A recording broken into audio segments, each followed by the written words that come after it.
Hello, everybody. Grab your coffee. It's time for Coffee with Scott Adams. Or if you prefer, since today we're coming to you from Switzerland, maybe you prefer some hot chocolate, just to get in the spirit. Here's the view out the window.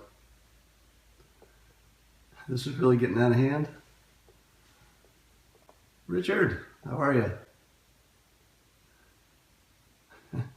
How is your girlfriend so hot? Good genes? Doing all the right things? Clean living? In Zurich. We're at the Dolder. What's this called? The Dolder? The Dolder Grand. The Dolder Grand.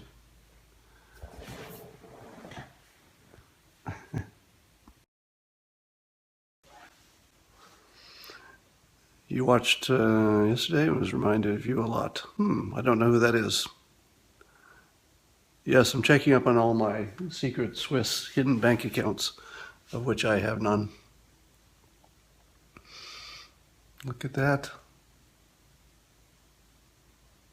Look at the view. Food is so expensive in Switzerland. So far, everything seems pretty expensive, but I gotta say, it's all good stuff. Thanks for telling the truth, in general. So, anything happening in politics? Not really following it. Polls are killing you. The pickup artist movement.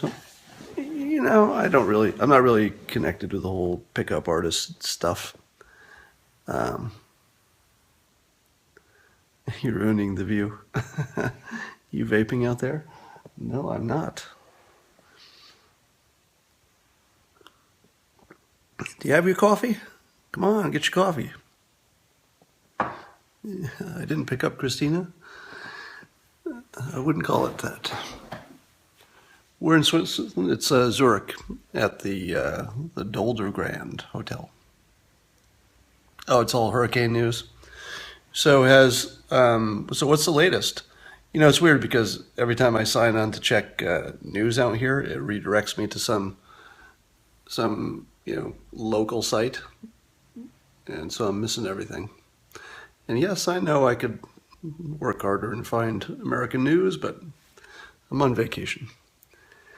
Good stock price, Trump call, down tonight. Okay. Just hit drudge up. Oh yeah, I guess that would work, wouldn't it? My German is not good. How do you hypnotize girls to be your girlfriend? What's the latest with Ricky Vaughn? Is he still banned? I guess you're banned forever once you're banned. By the way, that wasn't his real name, so why can't he just sign up as a different name? Suspended, no reason given. Seems like he did plenty of stuff, over the course of his life that they could have picked. Will you debate Sam Harris? Yeah, I'll do that.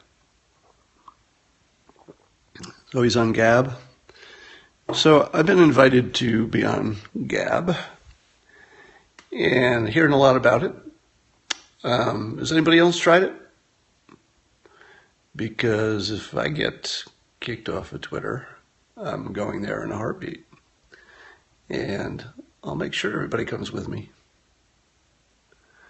Network effects, unfortunately. God, there's a lot of people here on Gab. So that must really be the big thing now, huh? It's funny. It went from I hadn't heard of it at all to it's all anybody talks about. Have you ever heard of this, Gab? It's like Twitter, but better because. Well, then we should sign up for that. I think it's better because of the lack of censorship, which means it's probably more people saying bad things. Can I put you on camera for a second? All right. Just so you know that I'm not making that. In case you think I was actually just making it up. Sunday debate topic is climate change. Oh, that's going to be good. Do we know anything else about the topic? Anything else we know besides climate change? Climate change is going to be really interesting, isn't it? Because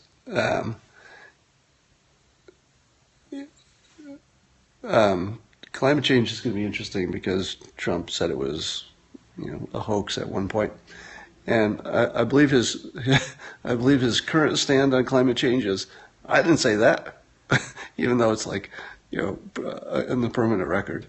I don't think there's anybody else in the world who could do that. They just like deny something that's, literally and unambiguously something he said.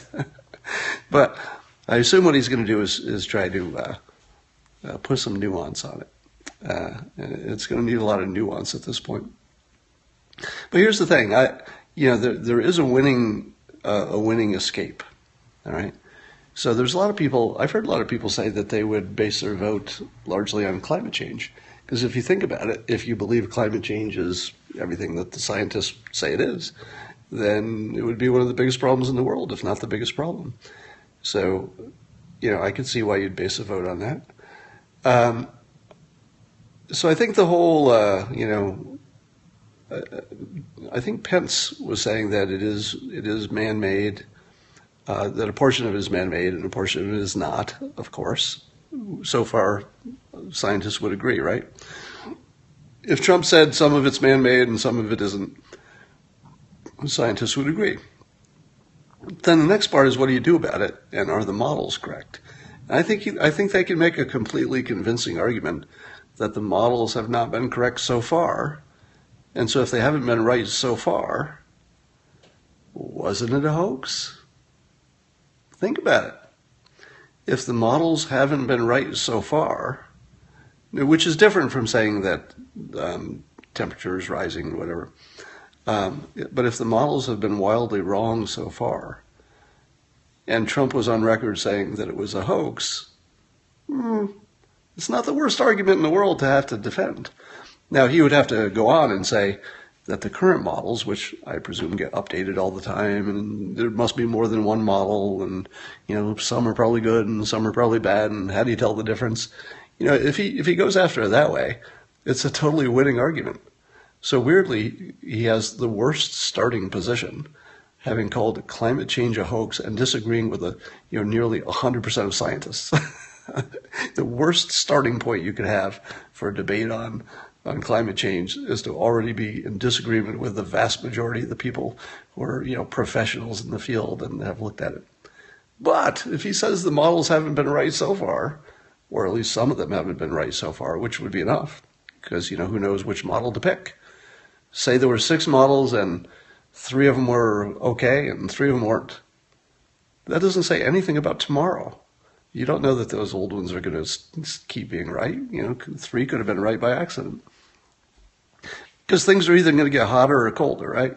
So if you got a model that says things are going to get hotter and one that says things are going to get colder, well, one of them's going to look right. But that doesn't mean it was predictive. It just means that there were only 2 options.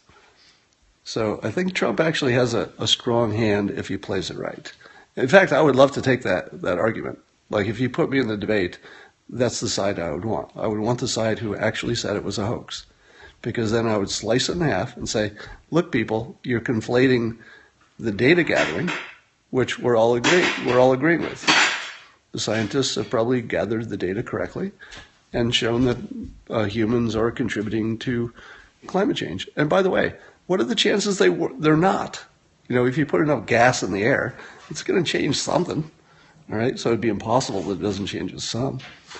So you first agree that part's happening. And then you say, have the models been right in the past? And in fact, when was the last time a complicated model predicting the future was right about anything? Look at the models that said Trump wouldn't even be in the race. How about those models? Those were pretty reliable last time, but not this time. So I think if he says, when I said hoax, I'm really talking about the fact that the models in the past have not been accurate. It's pretty good. It's not a bad argument. And it doesn't disagree with anything that science is putting out there. You could agree with all the science and still say that the models haven't been good in the past.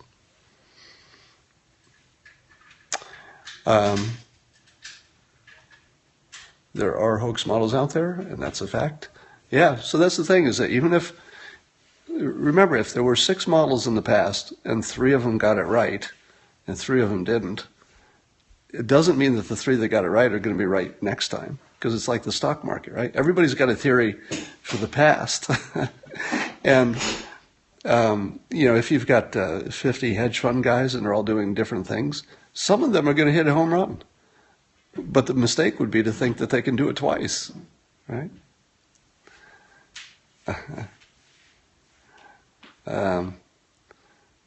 You're looking for someplace to plug that in? Yeah, no, so I'm just looking There's one over here. No, I'm just looking in the bathroom. Okay. The Gandhi statue is racist? Oh my god, the floors in here are warmed. We got warm floors in the bathroom. This is pretty exciting. God. That's the best thing ever. Someone says hi. I love Switzerland. Hi. It's Zurich, yeah. Freeman Dyson's criticism was that the models didn't include oceans. That's a pretty big thing to leave out, isn't it? I don't know if any of that's true, but if you didn't include the effect of the oceans, that would be a mistake. They moved the Gandhi statue. Can Trump win debates without practicing? I think it depends on the topics, right? I think you could imagine a set of questions for the debate where Trump wouldn't need any practice and he would do just fine. But you could also imagine a bunch of questions in which, if he hadn't practiced, he'd be in a lot of trouble. So it kind of matters.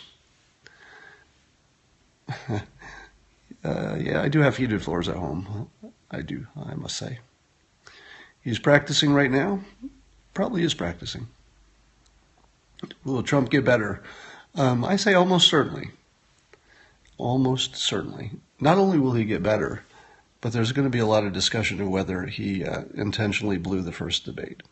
Because if you think about it, what would be more powerful than having his expectations knocked, way down for the second debate, and then just coming on strong and making the second and the third one, winning debates? Don't get defensive. Yeah, getting defensive is what probably cost him the debate. And by the way, who made that rule?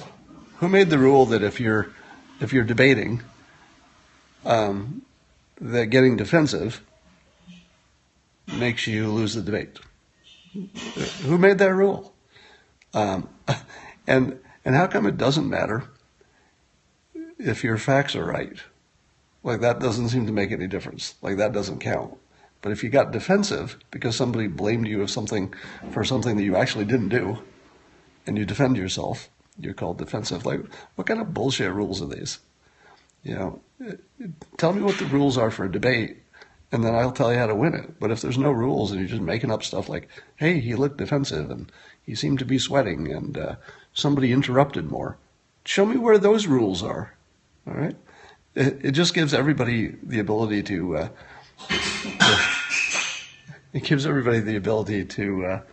look at any data they want and say, yeah, look at these 3 factors, therefore I score it for this one or that one. Who's moderating the next one? The one on Sunday? Is that Anderson Cooper?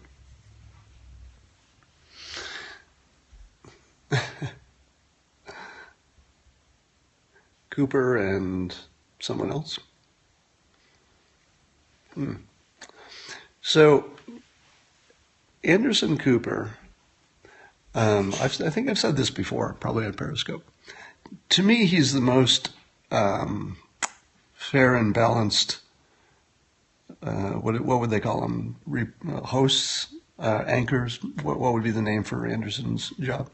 But he seems to be the most balanced one whenever I watch him on CNN. In fact, I would say he might be the most balanced of any of the networks. Do you see it that way? Or am I just biased? Because he does not act like he hates Trump when he asks the question. No, no, no. So you're all disagreeing? I think no means you're disagreeing. Yes, yes, yes. I like him. You listen. You watch the way that some of the folks ask the question to Trump, and you can see the hatred and disdain in their voice. So you get this kind of question. Did you really say this about women? That's the sort of question you get, and that's just bias as hell. But when Anderson Cooper asks a question, he'll say it matter of factly. He'll say, some people have said, they have a problem with you saying these things. What's your answer to that? Seems he is the worst. I may be biased, or I may not be seeing it clearly, but I think if you watched, if you compare Anderson Cooper to whoever else is doing it, I think you're going to think he looks pretty objective.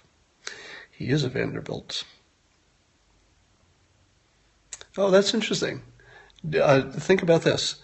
So whoever said that Anderson Cooper is a Vanderbilt is correct. So Anderson Cooper comes from one of the richest families in the world, right? And certainly in the United States. So what Anderson Cooper thinks of rich people, like Donald Trump, might be different than what other people think of rich people, because that's his background too. So you've seen him blatantly lie. I'll bet, he could be mistaken about something, but I'll bet he's never blatantly, intentionally lied on air. I read Jake Tapper's article about Monica Lewinsky. Small world, huh? That Jake dated Monica Lewinsky before the scandal many years ago. He said she was very nice. He lied with a straight face about Benghazi. How do you know? How do you know it was true? Who was there?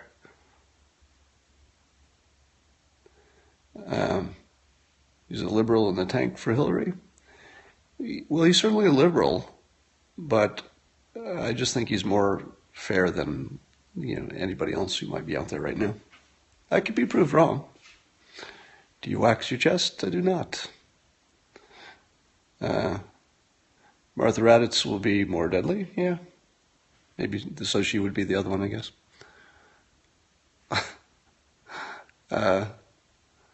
Bill Clinton's Obamacare.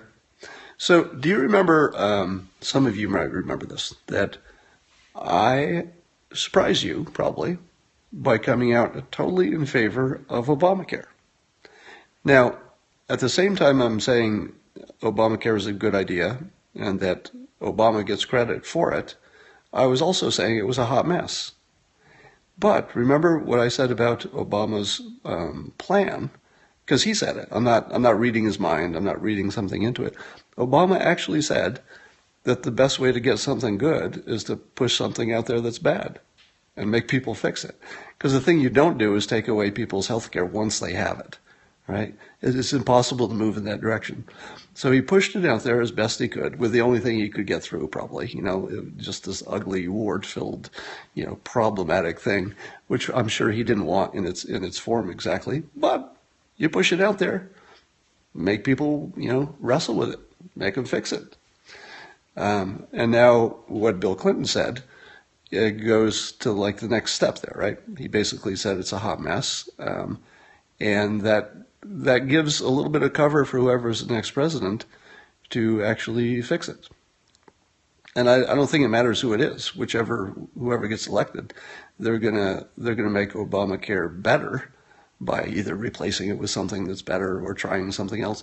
But in any case, no matter how much you hated Obamacare, no matter what it did, no matter how many people it screwed, it did move the ball forward. And that was always the plan. It was always meant to win ugly, and it looks like he's doing that. So, yeah, I've said this before, and I know you're surprised because I've endorsed Trump primarily for my estate tax reasons, but I think Obama's going to go down in top 20% of presidents. May not happen right away. I mean, might take a little while before the historians sort things out. But I think top 20%. He'll be one of the better presidents. if you don't have a good war that you won, you can't be Abe Lincoln, you can't be George Washington, you can't be, Roosevelt. You got to kind of win a big war to get into the, top five. So he didn't really have that opportunity. I guess that's good news. He didn't start any wars, did he? Any big ones? He's a destroyer of everything that America stands for. I think if you think that Obama destroyed everything and every single thing he did was wrong, you have to examine your bias, because there's almost no chance that one of our presidents did everything wrong. Even in Syria, take Syria. That's like the biggest train wreck ever. So if something's wrong, and Obama was the main architect of it, at least from the United States standpoint, you think to yourself, hey, he did that thing wrong. So therefore, if he did that thing wrong, he made a big mistake, and we have to pin that on him. But think about it for a minute. Who was the president at the same time as Obama, the other president of the United States, who was pursuing a different plan in Syria, and that plan worked? Obviously, there is no such thing. But if you don't have a control, you don't have anything to compare it to, he may have done something that was the least worst thing that could have been done, no matter how bad it is. So it turns out you have no way to evaluate what Obama did in Syria and whether it worked. You just know that things are more fucked up than they used to be. That's all you know. You don't know anything. You don't know if he'd done something else, would it have been better, or would it have been worse? You don't know. It's way too complicated.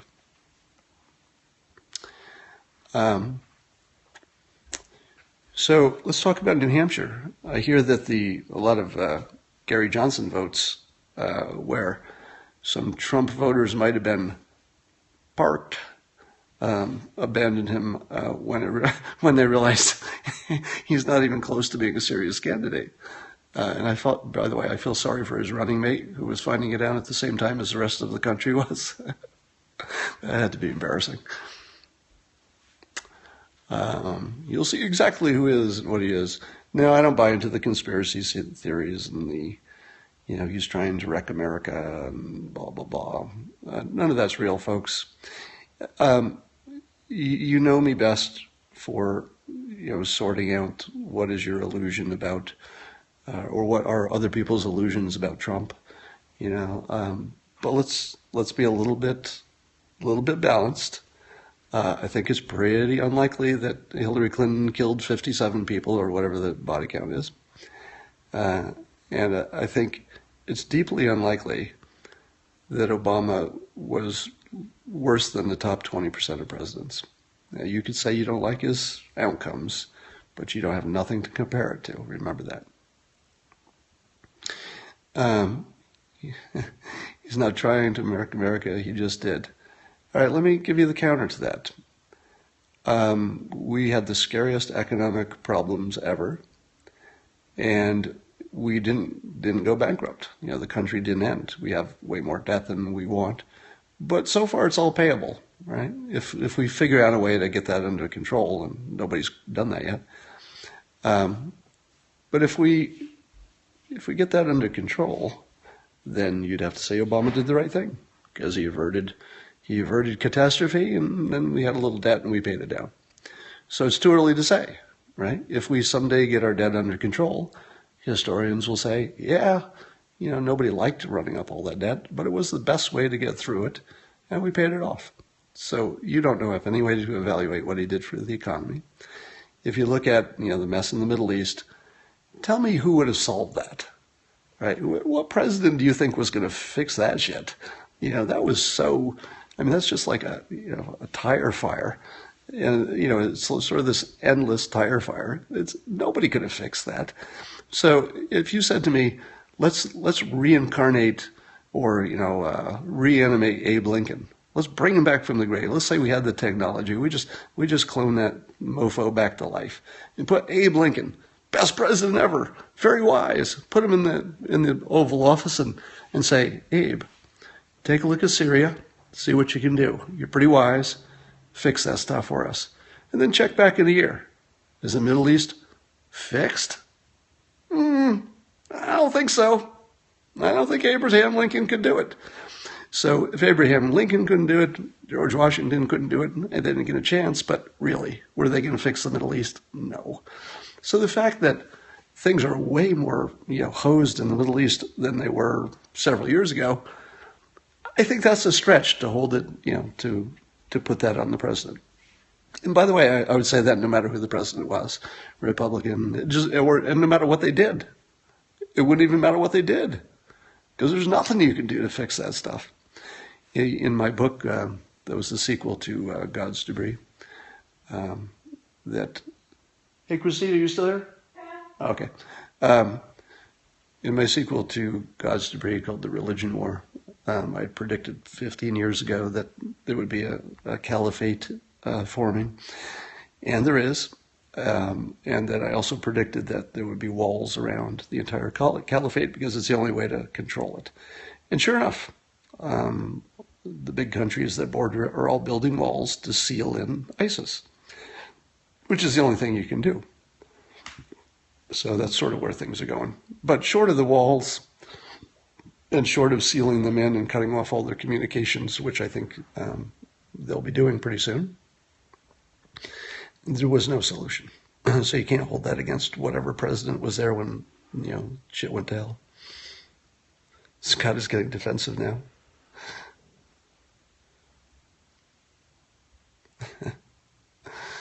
The Muslim world was a mess because, well,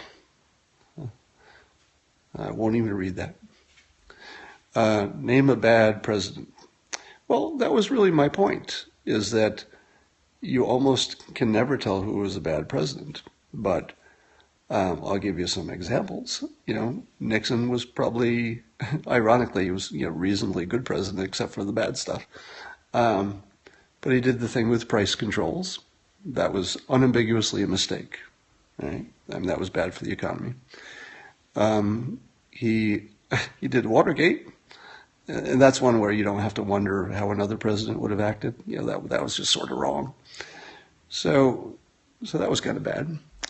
Jimmy Carter, imagine if Jimmy Carter had been a little luckier. Let's say that the helicopters that went in to try to rescue those hostages in Iran. This is for those of you who are old enough to remember this. Let's say the helicopters had been better engineered and didn't die because of the dirt. Let's say the mission worked.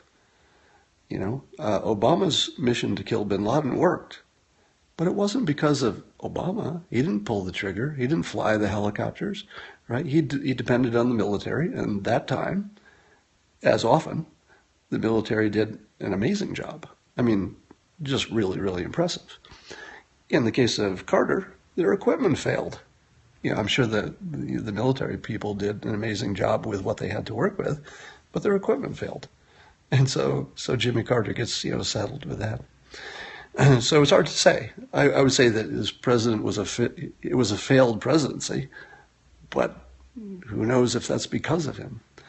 Then you got, George Bush Jr., and I think you can make a pretty good argument that going to war with a country that didn't start it is, that seems unambiguously like a bad idea. That's one of the rare ones where you don't really need a base case.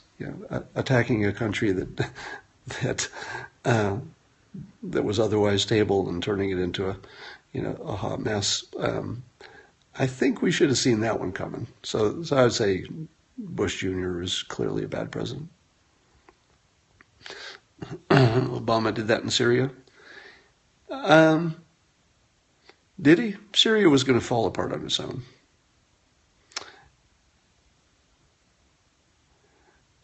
Nice guy, but not bright. Who's that? Oh, George Bush. Would JFK Jr. run if he's what? Saber rattling, yeah.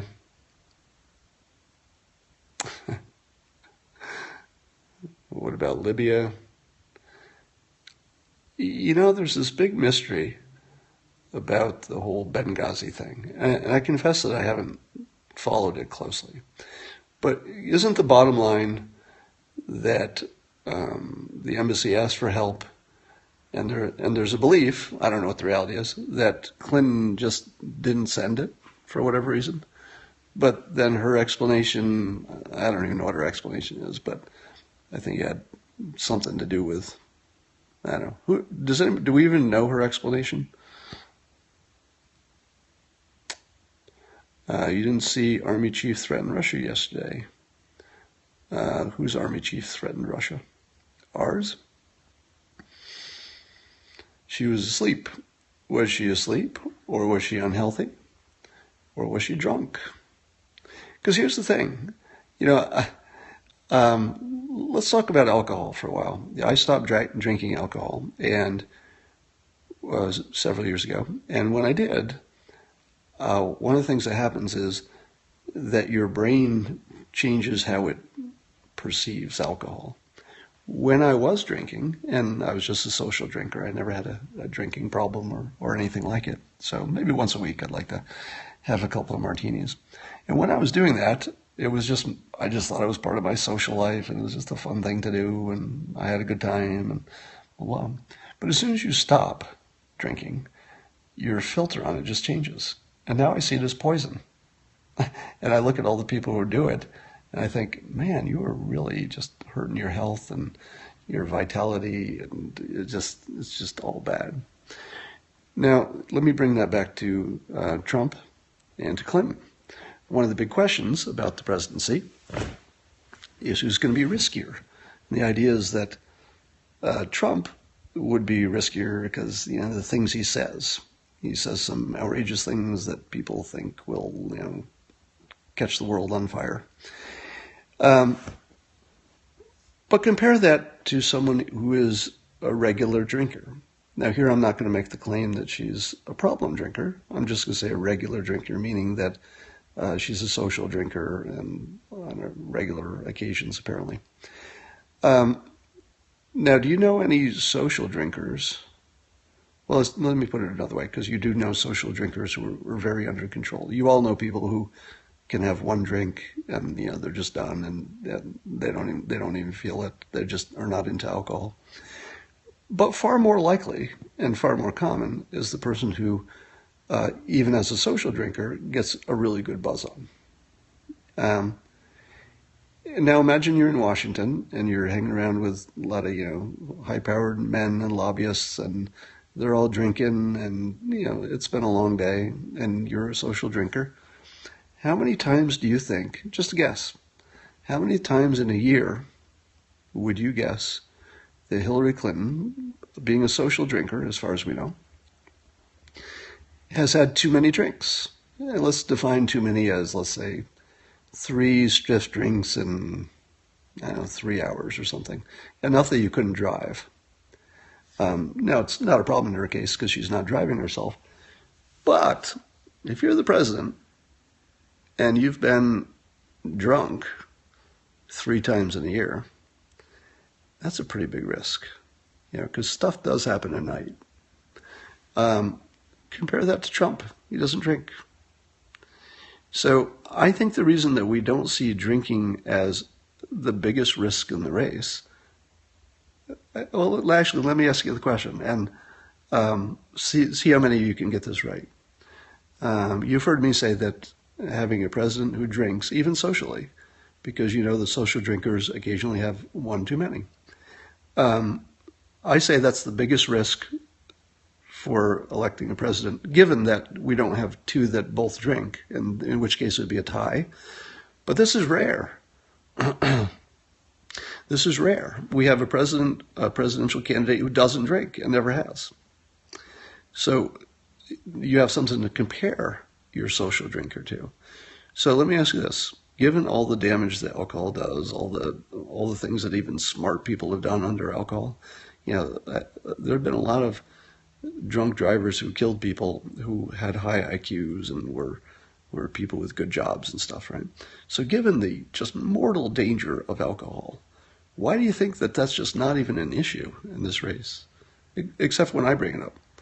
All right. So that's my question. Give me your answer, and then I'll tell you the real answer. Why do you think it's not an issue that Clinton drinks? It should be, right? See, it's acceptable, close, because everyone drinks, close. Because most people drink, close. Socially acceptable, close, but not quite. Because he doesn't, yeah, socially acceptable. You're almost there. When you're saying socially acceptable, you're knocking on the door of the right answer, but it's not quite the right answer. It's not because it's legal. It's none of those things. The reason that we don't think it's a big deal is because we all drink, right? Now, I don't, so I see it differently. But if you didn't drink, here's a little thought experiment. Let's say none of you drank. None of you drank alcohol and never had. And the only person who did was Hillary Clinton. And not Donald Trump. He's like you. Doesn't drink at all in this mental experiment. And you heard that Hillary was on a regular occasions, whether it's even once a month, who knows what the frequency is, has a couple of drinks. And then somebody explained to you what alcohol was, because let's say it's a world where people don't drink. She's the only one. Would you be okay with that? Would you elect the president who once a year put a chemical into her body that made her incompetent? Because really that's what it does, right? I mean, nobody's going to take their SATs after 3 drinks. So think about it. The only reason that's not a disqualifying thing is not because it's legal, and it's not because it's socially acceptable. The only reason it's not disqualifying is because you drink. So in your mind, you've discounted it because you wouldn't want to be judged that way, all right? This is moronic. When somebody says this is moronic, I always know that they're a Clinton supporter. Because usually it's like, OMG, moron, or LOL, moron. Those are all the tells for cognitive dissonance, yeah, LOL. There was Obama drink. I think Obama is have a beer if somebody's watching you, or, have one beer with some types of meals, half a beer, that sort of thing. So that sounds like a little bit of a different situation, but I don't know. He still smokes? I thought he quit. Do presidents get drug tested? They don't, but why not? Why are we not drug testing presidents? Come on. All right. So here's something interesting. I'm going to be back in London in a few days, and the BBC asked me to stop by and do an interview about Trump. So I think on the 11th.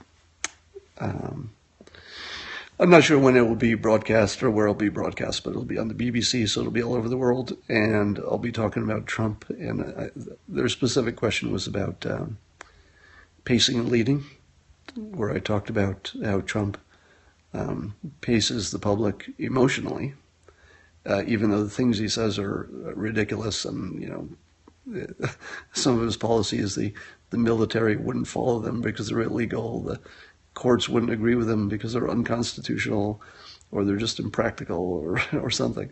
And none of that matters because Trump agrees with a big part of the public emotionally. He just goes extreme on anything that the public cares about, and they say, "Oh, he's pretty extreme on this. I guess he's on our side." Put Ringo Starr on the Periscope. Yeah, I should look him up. But once he's paced, then he's in a position to lead people, which you see after he tends to soften his position on stuff. The non-persuasion way to say pacing and leading is Nixon goes to China. The famous example where Nixon was a hardline anti-communist, and it took him to make friends with China, because if he could do it, then people said, well, it can't be that bad if such a hardliner can do it. So that's also an example of pacing and leading, but in more of a political frame. I don't take Trump literally. You shouldn't. And by the way, he tells you not to.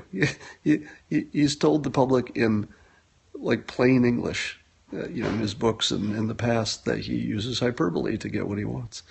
So if you take him literally, you're actually not listening to him, because he says this is a typical Trump thing. I'm a great negotiator, so I use hyperbole and exaggeration. He doesn't use exaggeration; he uses hyperbole, but it's the same thing. And I make a big first offer. Like he'll say that, and you'll say, "Yeah, that sounds right. That is what you do." And then he'll say, "Let's stop all immigration from anybody who's Islamic." And then people say, "My God, he really wants to do that. He must be a terrible racist." It's like 5 minutes after he just said he exaggerates all the time, and he makes a big first offer all the time, and then you watch him, negotiate down, essentially negotiating with the public and negotiating with his opponents in a sense. And then it turns into eventually extreme vetting. All right, it took a couple of, first it became, well, we'll only ban some countries, and then it turned into extreme vetting. So basically, he negotiated it all the way down to something that's a little more extreme than Clinton, and so he's closer to us emotionally. And I say us, I mean the public that wants fewer terrorists to slip through the net, I guess. And yeah, I don't know. So yeah, somebody said the media is not smart enough to figure this out, but I think maybe the problem is that the media doesn't want to figure it out, because it's more interesting to say that he's really saying these things and he means them. Because the minute you say, well, there he goes again with his hyperbole, and he doesn't mean that, and he's going to negotiate it down, then you don't have news. So the news has to take him seriously to turn it into news. That's how you manufacture news.